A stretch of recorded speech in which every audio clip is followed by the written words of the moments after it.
காலையில் பூரி சாப்பிட்ணும் போல் இருக்குன்னு சொல்லியிருந்தாங்க அம்மா. அதனால் பூரிக்கு பிணைஞ்சி வச்சுட்டு சன்னா மசாலாவும் செஞ்சு வச்சுட்டாங்க. நான் சும்மா தேய்ச்சி மட்டும்தான் போட்டு எடுத்தேன். நல்லா ஃப்ளஃபியாக சூப்பராக வந்திருந்தது.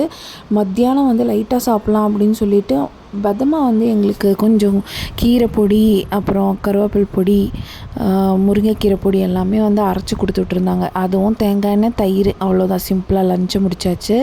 என் ஹஸ்பண்ட் ஊருக்கு போனதுனால நைட்டு ரொம்ப ஒரு மாதிரி லோன்லியாக இருந்தது.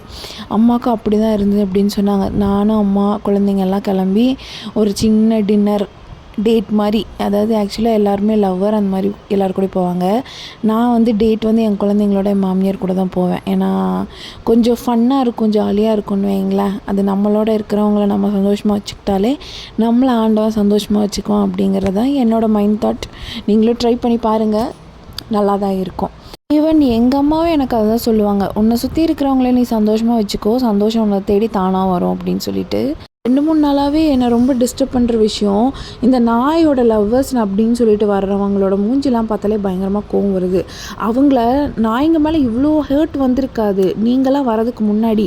இப்போல்லாம் அதுங்க மேலே அவ்வளோ கோவம் வருது, அவ்வளோ வெறுப்பு வருது. ஏன்னா உங்களால் மட்டும்தான். வாயில்லாத அவங்க கூட நாங்கள் ஏதாவது பண்ணிக்கிறோம், எங்களுக்கு எதாவது பண்ண வேண்டியது பண்ணுங்கன்னு சொல்லிட்டு விட்டுருவாங்க.